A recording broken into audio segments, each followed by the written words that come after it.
Assalamu alaikum dear students, hopefully you would be fine. Welcome back to my YouTube channel Sabah MA English.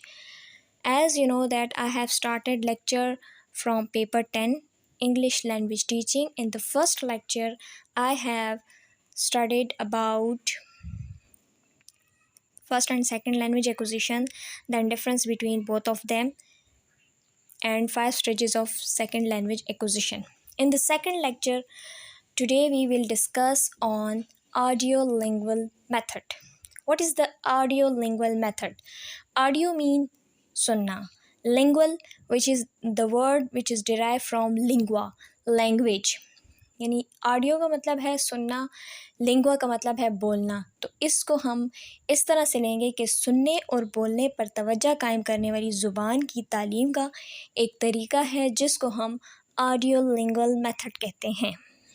Okay students, हम आते हैं अपने lecture की तरफ. Audiolingual method जो है वो एक ऐसा मेथड है जिसको हम आर्मी मेथड भी कहते हैं, न्यू की मेथड भी कहते हैं.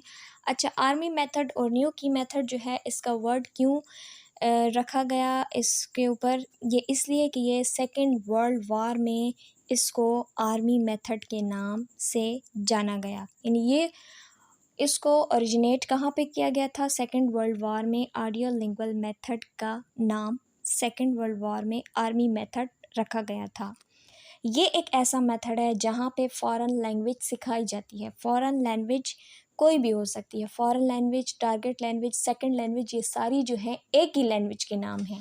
ठीक है, फॉरेन लैंग्वेज इंग्लिश भी हो सकती है, वो उर्दू भी हो सकती है, मतलब कोई भी लैंग्वेज सिखाई जाती है जहाँ पे टीचर बोलता है और स्टूडेंट सुनता है. फिर as a response of this student वही टारगेट लैंग्वेज को रिपीट करता है जो कि उसको टीचर सिखा रहा होता है. ठीक है.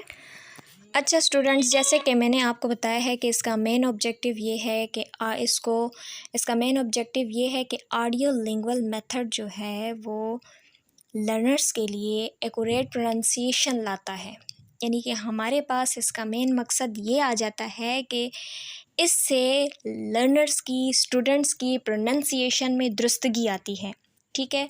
दूसरी बात यह है कि ये जो न्यू की मेथड है या आर्मी मेथड है, ऑडियोलिंगुअल मेथड है, इसमें मदर टंग जो है, मदर टंग कोई भी हो सकती है, Urdu, English, Hindko, Punjabi, Pashto, whatever the mother tongue is, लेकिन वो जो भी है उसको इनसाइड ऑफ द क्लास नहीं बोला जाता. सिर्फ और सिर्फ फोकस किया जाता है टारगेट लैंग्वेज पे. टारगेट लैंग्वेज अब क्लास में कौन सी सिखाई जा रही है? इंग्लिश सिखाई जा रही है. सपोज इंग्लिश सिखाई जा रही है तो mother tongue is not allowed to speak in the class. ठीक है.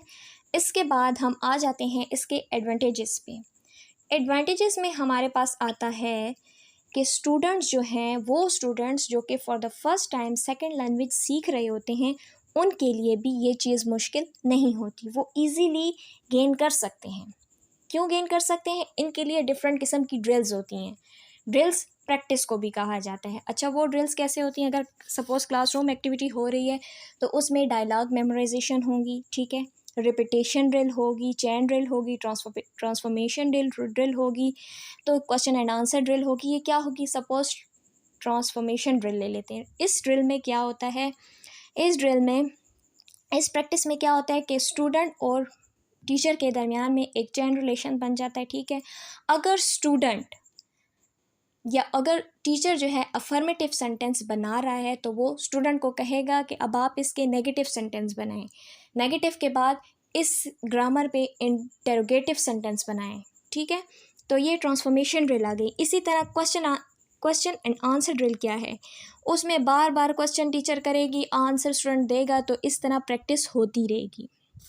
तो ये चैन बनी रहती है. इससे लर्नर्स को लर्निंग में बहुत ज़्यादा फ़ायदा होता है.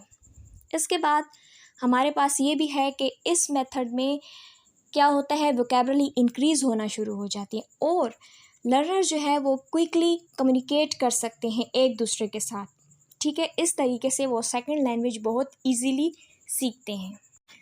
स्टूडेंट्स, इसके बाद हम आते हैं डिसएडवांटेजेस की तरफ कि इसमें हमारे पास ऑडियोलिंगुअल मेथड में हमारे पास स्टूडेंट्स जो हैं वो इस मेथड में जो एडवांस स्टूडेंट होते हैं वो ड्रिल एक्टिविटीज़ की वजह से बोर होना शुरू हो जाते हैं, क्योंकि पास एडवांस स्टूडेंट्स का बोर होने का एक बड़ा रीज़न ये भी होता है कि उनके पास ऑलरेडी इनफ नॉलेज होता है, तो वो सिंपल सेंटेंसेस और रूटीन डायलॉग में कोई इंटरेस्ट शो नहीं करते। सेकंड, इसका जो एडवांटेज है, डिसएडवांटेज उसमें हमारे पास आ जाता है कि लिमिटेड लैंग्वेज इन्वायरमेंट जो है, यानी कि लिमिटेड लैंग्वेज इन्वायरमेंट भी लिमिटेड लैंग्वेज इन्वायरमेंट भी इसके डिसएडवांटेज में आता है, क्योंकि उसमें सोर्स ऑफ कम्युनिकेशन बड़े लिमिटेड होते हैं। स्टूडेंट्स जो हैं बस वही डेली रूटीन में फ्रेंड्स के साथ बात कर रहे होते हैं और उनका कोई चैलेंजिंग सिचुएशन नहीं होती, कोई चेंज नहीं होता, तो इस वजह से लैंग्वेज लर्निंग प्रोसेस है वो इफ़ेक्टिव होता है। इसके अलावा स्टूडेंट्स जो हैं क्लास में ज़्यादा हों, यानी स्ट्रेंथ ज़्यादा हो, तो तब भी क्लास के लर्निंग प्रोसेस पे बहुत इफ़ेक्ट पड़ता है। तो फ्रेंड्स, आज की वीडियो इधर तक ख़त्म होती है। मिलते हैं अगली वीडियो में, तब तक के लिए अल्लाह हाफ़िज़।